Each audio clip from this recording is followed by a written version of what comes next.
Hey everyone, this is your friend Felix Garcia with another episode for all my fellow traders out there. Today we're going to be focused on how to draw support and resistance, how to look for patterns in many stocks, and what you're going to start looking at once you start learning how to draw support and resistance. Many of these chart patterns are going to start to come to life, which many of them do for me. And if you're like a visual type of person, and if you love seeing things and or if you've ever read music before, this is a perfect way to how to learn how to read charts. So looking here, I'm gonna just start here and I'm using the free software from TradingView. It has a lot of pop-ups, so you give up a lot of stuff. But it's if it's free, then you're the product right here. So they do a lot of advertisements. So I'm trying to use this for those who have never traded before and you're looking maybe what type of program. This is a pretty good beginner learning tool. So we're going to start looking for trend lines, and that's what I'll start looking. So I'll start looking for points, different areas where the stock has gone before. And what you start to see is that stocks follow patterns. And when you start seeing that everything in life is a pattern, it makes things so much easier. So let's draw this line again. And then I start looking for different patterns. So how do I decide where's support and resistance? A lot of it has to do with touch points. These areas, these are markers, what I call, and these are places where stocks can generally go back. I'm not saying that it's going to absolutely do it, but it gives us a wherewithal. And if you've ever read music before, you start seeing that a lot of this stuff is really, it follows patterns up, down, and then you start seeing, wait a minute, you can almost predict where stock can go.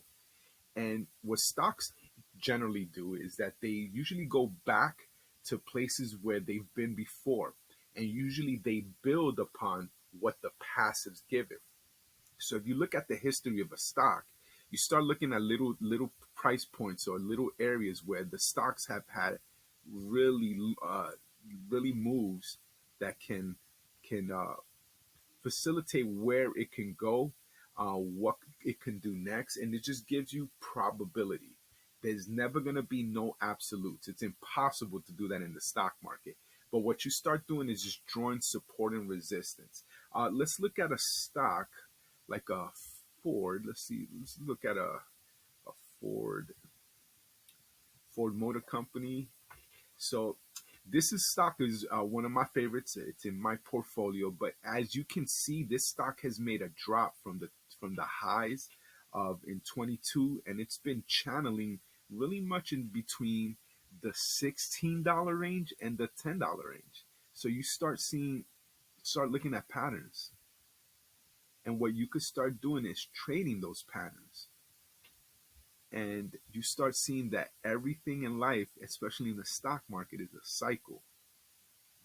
And you don't have to overcomplicate this because what it does is stocks really go back to the same. And once you start seeing that it starts going up, down, sideways, you could make moves by even buying down here, selling up there, buying down here or buying down here, selling when it goes right back up to the $15, $16 range.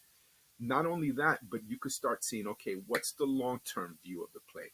Is it a stock that maybe has a potential to make a run? Potentially. And that's where you start seeing, okay, the previous high was around the $24 range. If I purchase this stock at $10, what's the likelihood that it will go back to 24? Well, you have a very strong chance. Will it happen tomorrow? Not necessarily. The economy has a lot to do with that. But you start practicing, you start drawing these support and resistance, and you start seeing that you start recognizing a lot of different patterns. Let's look at a darling here. We like Tesla. Elon Musk, in my opinion, he is the Thomas Edison of our day. So right here, let's start looking at patterns. Okay, right here, we got some points that are touching. And what we want to do, they don't have to be perfect, but they have to be at least close enough. That's the good thing about this. You don't have to be perfect, but close enough. And what you start seeing is, hey, this is like a fun activity.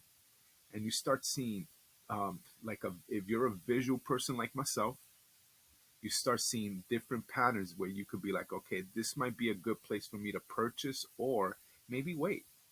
Maybe the stock is telling me wait, and right now is not the right time.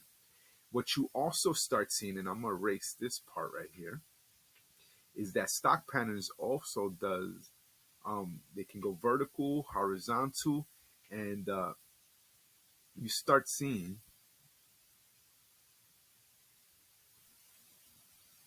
like patterns here, and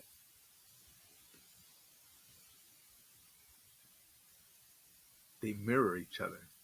See that kind of, and you could do a reverse many other sides. So support and resistance, it's a great tool. It's not the only thing, but it gives many traders an idea of what the stock can do if you just give it a chance to follow patterns. You can give a guesstimate of where the stock can end up. So as you continue to practice, take stocks, take a trading program like TradeView, and start practicing. A lot of it is just you putting time, maybe 20 minutes a day, taking those stocks that you love, maybe 5 to 10 stocks, and just start charting and seeing, okay, where could this stock start going?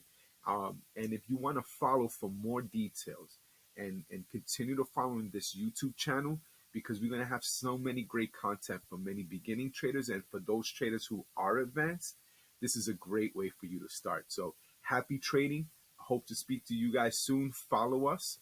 I'll see you next time.